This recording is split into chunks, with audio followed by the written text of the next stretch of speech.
త్రేతాయుగంలో అగ్ని పరీక్షకు గురి కాబడింది.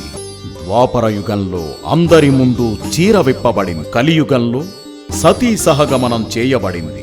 ఆడుకునే వయసులోనే ఆలి కాబడింది. ఈ కన్నీళ్లు ఆగేదిప్పుడు.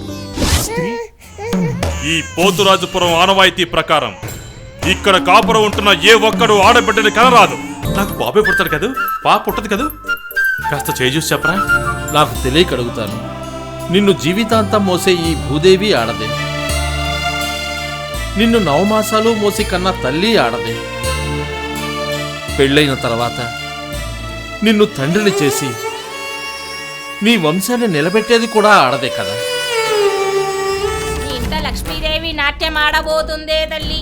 అంటే నా కోడలికి ఆడపిల్ల పుడుతుందా? మగపిల్లాడు పుట్టడా?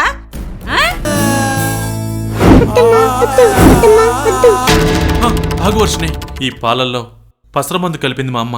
ఎవరు పుట్టాలని దేవుడు నిర్ణయిస్తే ఎవరు పుట్టాలో మనిషి శాసిస్తున్నాడు. సృష్టికి ఆడపిల్ల కావాలి, సుఖానికి ఆడపిల్ల కావాలి,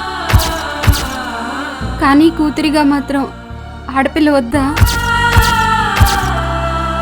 ఆడపిల్ల వద్దని ఆ రోజు మీ అమ్మను కన్నా అమ్మ అనుకొని ఉంటే ఈ రోజు నా పాపను కన్నదనడానికి మీ అమ్మ ఉండేదా చెప్పండి?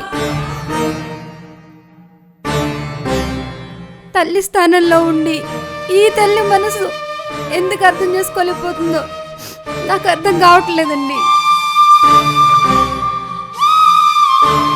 ఆడదానికి ఆడదే శత్రువు అంటే ఇదేనేమోనండి.